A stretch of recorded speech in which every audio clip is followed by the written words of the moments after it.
Lesson 116, number 6, we're supposed to graph this cubic. The highest degree is 3, so that's an odd exponent. We're supposed to use our knowledge of the shape of the graph and use region of interest. I want to remind you about the shapes of the graphs. How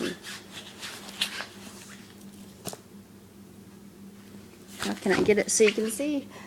Okay, so shapes of graphs in general, the highest degree, like this is degree 1, so it's just going to be a straight line. This is y equals x squared, that's a parabola. Notice that it has an even exponent, so both of the end behavior to the right and the left are going to point in the same direction. And they're both going to point up. If it was negative x squared, they'd point down. X cubed points up to the right, down to the left. If it was negative x cubed, it would just go the other way. It'd go that way. Okay, so I know, so my problem that we're doing right now is an x cubed. It's going to have a shape sort of like this. It's definitely going to shoot up to the right and down to the left. It's going to have two turning points. I just wanted to remind you, though, about these shapes.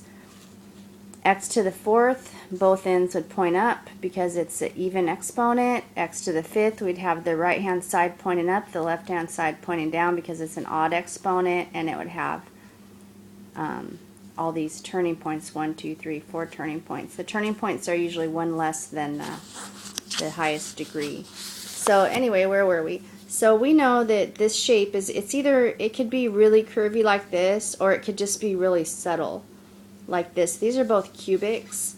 I'm going to graph this by finding the region of interest. Region of interest, what you do is, as long as there's no number in front of your highest degree term, as long as they say it's normalized. If that would have had something in front of it like a 2, I would have had to divide out the 2 first. But since it just has a unity coefficient, I can look and which coefficient is the biggest absolute value.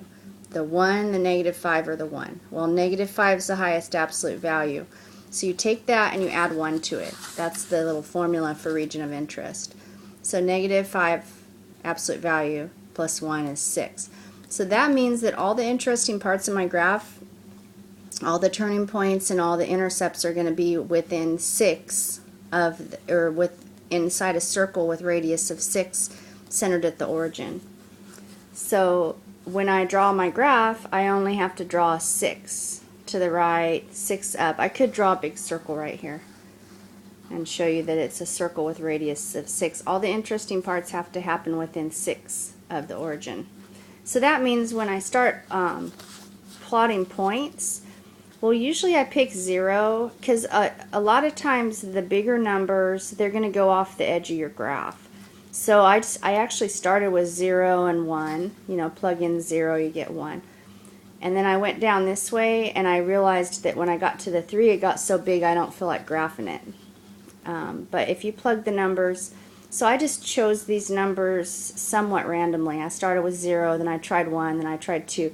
When I tried 3, it got so big I didn't feel like graphing it, so I'm just going to show it shooting off to the right. And then I tried graphing the negatives, and that's negative 11 up there.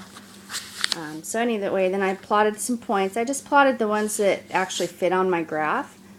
And then, so the points, you know, I had 1, 2, 3, 4, 5 points.